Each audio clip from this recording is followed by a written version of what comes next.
जय जिनेन्द्र। जैन सोल इस मेरी चैनल पे आप हमारे वीडियो देखने के पश्चात लाइक करें, सब्सक्राइब करें और नोटिफिकेशन बेल आइकॉन दबाएं, जिससे आपको हमारे वीडियो की सूचना सबसे पहले प्राप्त होगी। और आप हमें हमारे वीडियो के नीचे दिए गए पेज पर भी फॉलो कर सकते हैं। जय जिनेन्द्र। कल हमने भक्तामर स्तोत्र के 6ठे श्लोक का अर्थ समझा, लेकिन जो आचार्य और गंभीरता से अधिक गहराई से कहना चाहते हैं, उस भावार्थ और अन्य बातों का समझने का हम आज प्रयास करेंगे। भावार्थ अर्थात जो भाव की गहराई है वह व्यक्त करने का प्रयास। कोई भी काव्य का रचयिता थोड़े शब्दों में बहुत अधिक अर्थ समेटने का प्रयास करते हैं, इसलिए कुछ विस्तार से इस अर्थ को समझना भी एक प्रकार से भावार्थ कहा जा सकता है। अल्पज्ञानी यह शब्द उपयोग किया है उन्होंने अपने स्वयं के लिए। तो उस दृष्टि से अगर हम देखें तो जैन आगम द्वादशांगी में रचे हुए हैं और उससे भी अधिक ज्ञान 14 पूर्वों में है। वह केवल बहुत अधिक घनघोर तप साधना करने वाले को प्राप्त होता है। उस दृष्टि से आचार्य मानतुंग स्वयं अपने को अज्ञानी बता रहे हैं। हमने इतने 4-5 श्लोकों में यह देखा है कि आचार्य मानतुंग अत्यंत विनयपूर्वक अपनी स्वयं की स्थिति को अर्यंत भगवंतों की दशा की तुलना में विनम्रता का परिचय देते हुए बता रहे हैं। अब यह आवश्यक नहीं कि भक्ति का स्तोत्र केवल ज्ञानी द्वारा ही रचा जाए।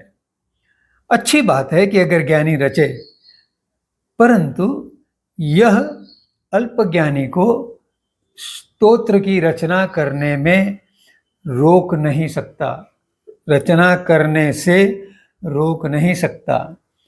इस स्वतंत्रता का लाभ उठाते हुए आचार्य मानतुंग ने यह स्तोत्र रचा है।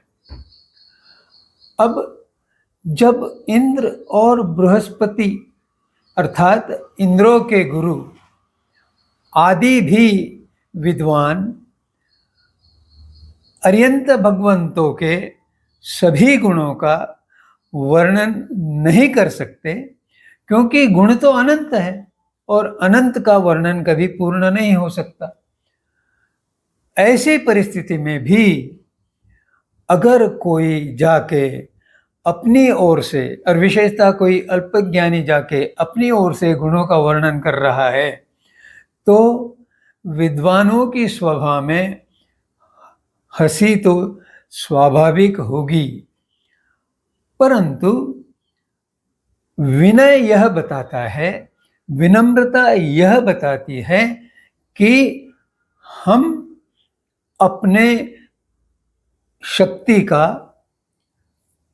उपयोग करके उसे प्रकट करें, जिससे अपनी भक्ति की रचना का अंकुरण हो, अपनी भक्ति की रचना और लोगों में प्रचारित हो। इस प्रचार के कारण और इस स्तोत्र के कारण अल्पज्ञानी जो है वे भी भक्ति का लाभ उठा सकते हैं। उन्हें अपनी हंसी उड़ाने की चिंता नहीं करनी चाहिए। और इसके लिए काले रंग की कोकिला का और उसकी कोमल श्रवणीय ध्वनि का उदाहरण दिया गया है। कोकिल अपने अज्ञान के कारण शर्माती है, इसलिए किसी की दृष्टि में नहीं आए इस प्रकार वह अपना स्थान बदलती रहती है और कूक की आवाज निकालती रहती है। अज्ञानी होते हुए भी वह मधुर आवाज को निकालने से अपने को रोकती नहीं है, क्योंकि निसर्ग के आम्र वृक्ष पर उस समय वसंत ऋतु का प्रभाव होने के कारण आम्र की मंजरी अर्थात नया सृजन वहाँ उत्पन्न होता है और वह सृजन कोयल को भी ध्वनि का सृजन करने के लिए आह्वान करता है, प्रेरित करता है, प्रोत्साहित करता है।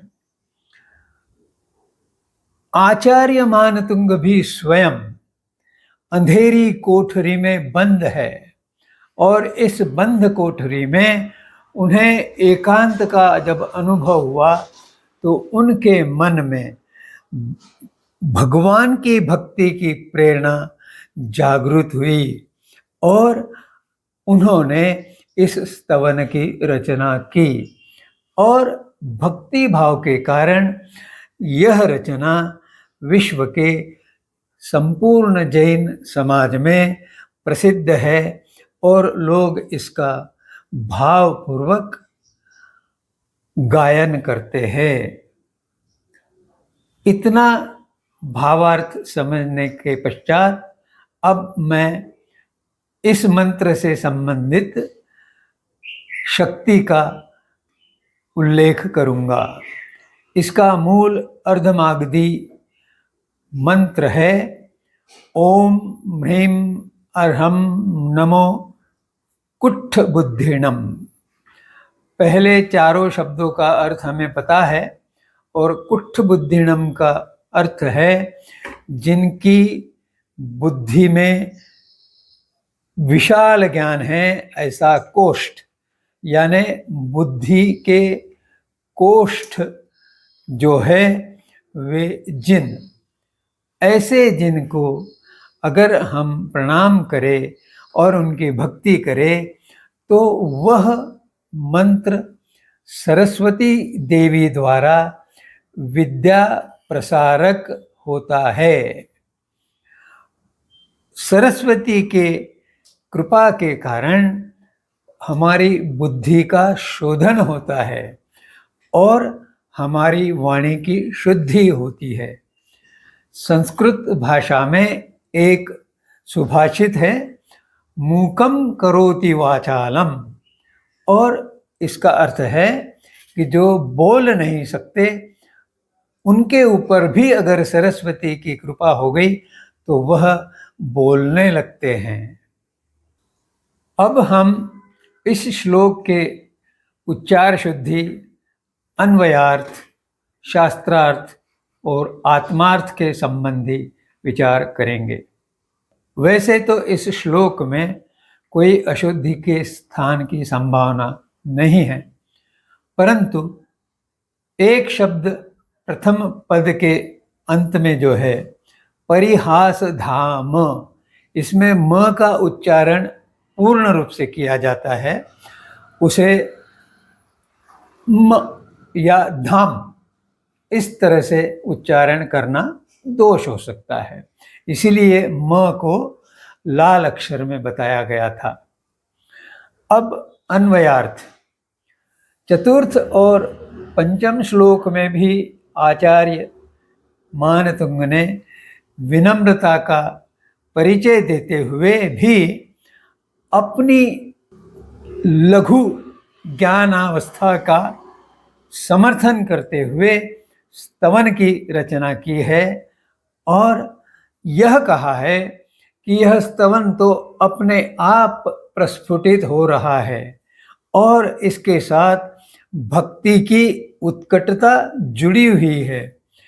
इस कारण यह स्तवन अपने आप बाहर निकल रहा है, व्यक्त हो रहा है। मैं उसे रोकने में असमर्थ हूं। अब शास्त्रार्थ की बात करेंगे। इस श्लोक में भी आचार्य मानतुंग ने कोयल का काला रंग, इसको अज्ञान की उपमा दी हुई है और उसकी आराधना या कूक नहीं रुकती, क्योंकि निसर्ग में वसंत ऋतु में जो आम्र वृक्ष पे आम्रवल्ली प्रस्फुट हुई है, वह उसे अपनी भक्ति या ध्वनि को प्रकट करने के लिए प्रोत्साहित कर रही है। इस प्रकार इस श्लोक में भी शास्त्र को अलंकारिक बनाने का प्रयास किया गया है। और अंत में आत्मार्थ, अर्थात हमारी आत्मा को इससे क्या लाभ है।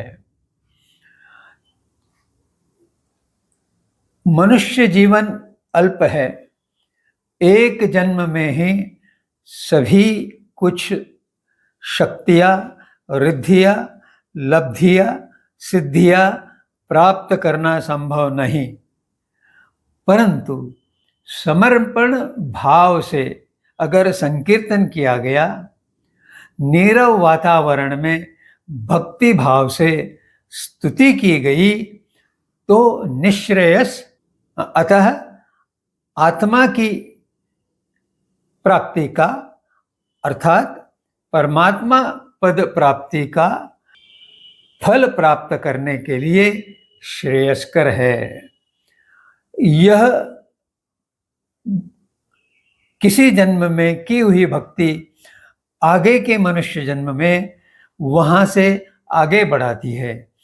इस तरह बूंद बूंद से घड़ा भरते हुए मनुष्य की विविध जन्मों की श्रृंखला में भक्ति पूर्णत्व को पहुंचती है और आत्मा ही परमात्मा है, इस